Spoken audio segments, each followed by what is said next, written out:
Sumainyo ang Panginoon. At sumaiyo rin. Ang mabuting balita ng Panginoon ayon kay San Lucas. Papuri sa iyo, Panginoon. Nang ika-6 na buwan na ng pagdadalang tao ni Elizabeth, ang Anghel Gabriel ay sinugo ng Diyos sa Nazaret, Galilea. Sa isang dalaga ang pangalay Maria. Siya'y nakatakdang ikasal kay Jose, isang lalaki buhat sa lipi ni Haring David. Paglapit ng anghel sa kinaroroonan ng dalaga, binati niya ito. Matuwa ka, ikaw ay kalugod-lugod sa Diyos, wika niya. Sumasa iyo ang Panginoon. Nagulumihanan si Maria sa gayong pangungusap at inisip niyang mabuti kung ano ang kahulugan niyon. Kaya't sinabi sa kanya ng anghel, "Huwag kang matakot, Maria, sapagkat kinalulugdan ka ng Diyos. Makinig ka, ikaw ay maglilihi at manganganak ng isang lalaki at tatawagin mong Jesus. Magiging dakila siya at tatawaging anak ng kataas-taasan. Ibibigay sa kanya ng Panginoong Diyos ang trono ng kanyang amang si David. Mag-ahari siya sa angkan ni Jacob magpakailanman, at ang kanyang pag-ahari ay walang hanggan." "Paano mangyayari ito? Gayong ako'y dalaga," tanong ni Maria. Sumagot ang anghel, "Bababa sa iyo ang Espiritu Santo at lililiman ka ng kapangyarihan ng kataas-taasan. Kaya't banal ang ipapanganak mo at tatawaging anak ng Diyos. Natatandaan mo ang iyong kamag-anak na si Elizabeth? Alam ng lahat na siya'y baog. Ngunit naglihi siya sa kabila ng kanyang katandaan. At ngayoy ika-6 na buwan na ng kanyang pagdadalang tao. Sapagkat walang hindi mapangyayari ang Diyos."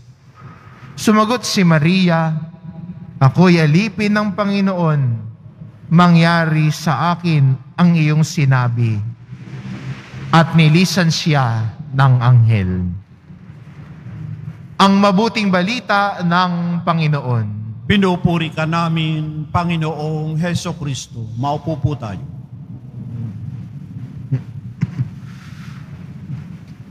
Kadalasan sa atin ang pumapasok sa isip kapag narinig natin ang salitang reyna, siya ay maganda,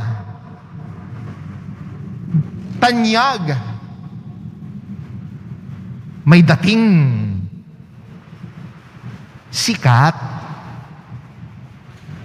Kaya minsan ang salitang reyna ay pinag-aagawan. Queen of all media, Queen of social media.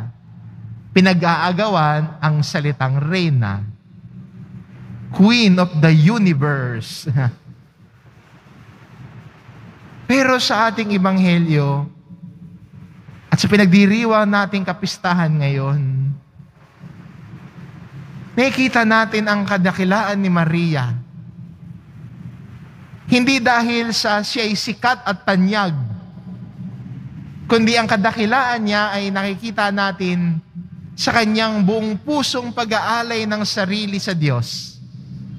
Sa kanyang pag-oo sa plano ng Diyos para sa kanya, doon naging dakila si Maria. Bagamat marami siyang tanong, pero ang buong pusong pagsagot niya sa Panginoon, sa anghel ng Panginoon na, "Opo, narito ako. Ako'y alipin ng Panginoon. Maganap sa akin ang sinabi mo." Bukas ang loob niya sa paggalaw ng Diyos sa kanyang buhay.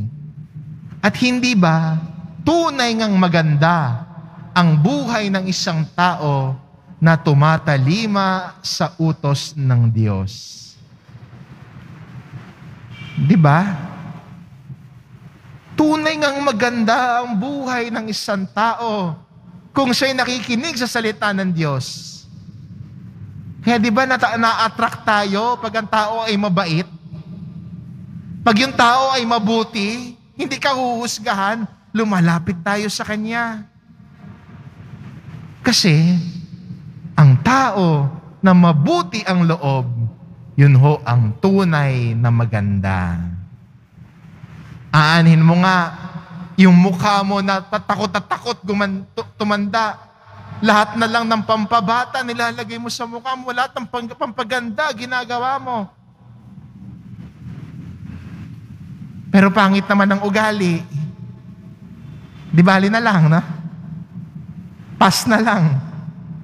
Si Maria, pinapakita sa atin ang tunay na kagandahan at pagiging dakila.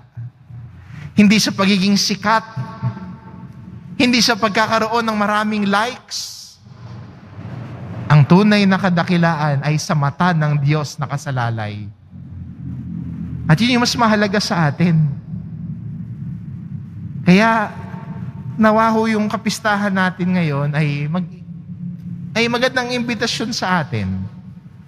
Dahil sa ating pagmamahal kay Maria, hindi lang natin sinasabing Ave Maria, kundi ang halimbawa niya ay ang atin ding sinusundan at tinutularan. Doon natin na ipapakita ang pagmamahal natin kay Maria. Kung kanyang pagtalima sa utos ng Diyos ay atin ding tinutularan. Kung ang kanyang bukas puso na paghahandog ng sarili ay atin ding tinutularan. Pangit naman kung yung mga tinatawag nilang sarili na deboto ng mahal na Birheng Maria, nagsusuot pa ng malaking logo na Ave Maria dito sa kanilang mga damit, pero sila rin ang nagsisiraan, nagchichismisan pa't nag-iinggitan, baliwala din. Sayang naman. Pero, kung ang tao at tayo bilang mga Kristiyano ay buong puso nasusunod sa halimbawa na ipinapakita sa ating ng mahal na Birheng Maria, yun ang mas mahalaga. Yun ang tunay na maganda. Yun ang tunay na kaakit-akit. Kaya nawa sa ating pagdiriwang ng misa ngayon at sa kapistahang ito ng pagkorona kay Maria bilang Reyna ng langit at lupa. Kanyang tinanggap ito bilang pagkilala ng Diyos sa kanyang pagiging bukas loob, sa kanyang pagtalima sa utos ng Diyos at pagyakap sa isang importanteng misyon sa kasaysayan ng mga Kristiyano, ang pagiging ina ng anak ng Diyos.